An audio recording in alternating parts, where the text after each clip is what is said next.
क्या आप जानते हैं कि भगवान परशुराम ने धरती पर से क्षत्रियों का अंत करने के लिए क्यों प्रतिज्ञा लिए थे?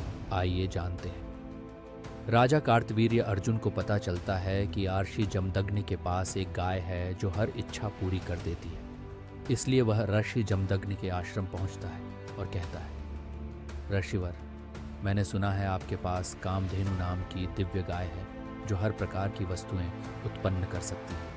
ये मेरे राज्य के लिए अत्यंत उपयोगी होगी। ऋषि जमदग्नि शांत और विनम्र स्वर में कहते हैं, महाराज, कामधेनु मेरे आश्रम की सेवा में लगी है, इसे देने का मेरा कोई अधिकार नहीं।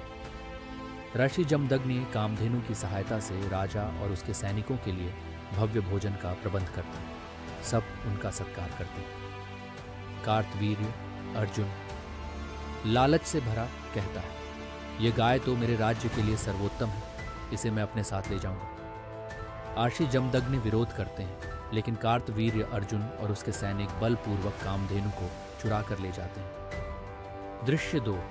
परशुराम का क्रोध। स्थान आश्रम, जहां आर्षि जमदग्नि चिंतित बैठे हैं। भगवान परशुराम तेजी से प्रवेश करते हैं। भगवान परशुराम क्रोध में कहते हैं, पिताजी, मुझे ये अन्याय सहन नहीं होगा। कोई इतना साहस कैसे कर सकता है कि आपके आश्रम से कामधेनु छीन ले?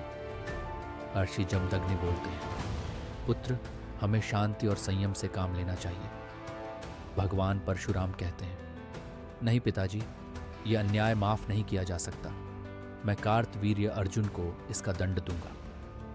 भगवान परशुराम और कार्तवीर्य अर्जुन एक भयंकर युद्ध के लिए तैयार होते हैं। कार्तवीर्य अर्जुन घमंड में बोलता है, परशुराम, तुम मुझसे युद्ध करने आए हो? मैं सहस्त्रबाहु हूं, जिसे हराना असंभव है। भगवान परशुराम कहते हैं, तूने धर्म का उल्लंघन किया, तेरी शक्ति तुझे बचा नहीं पाएगी। दोनों के बीच घोर युद्ध होता है। अंत में भगवान परशुराम कार्तवीर्य अर्जुन का वध कर देते हैं। कार्तवीर्य अर्जुन के पुत्रों को जब पता चलता है तो वह बदले में आर्षि जमदग्नि की हत्या कर देते हैं।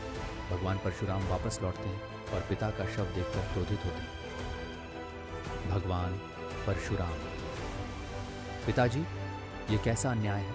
अब मैं इसका बदला अवश्य लूंगा। भगवान परशुराम पिता की हत्या का बदला लेने की प्रतिज्ञा करते हैं। इसी कारण भगवान परशुराम ने राजा सहस्रार्जुन द्वारा अपने पिता की हत्या से क्रोधित होकर पृथ्वी से क्षत्रियों का अंत करने का संकल्प लिया। उन्होंने 21 बार क्षत्रियों का संहार किया। कई पीढ़ियों तक युद्धरत रहते हुए सभी क्षत्रिय योद्धाओं का वध किया, ताकि धरती पर धर्म की पुनः स्थापना हो सके और अपने पिता का प्रतिशोध लिया जा सके। भगवान परशुराम कहते हैं, मेरा विरोध केवल उन क्षत्रियों से है जो धर्म से विमुख हो गए थे। मेरा उद्देश्य अधर्म का अंत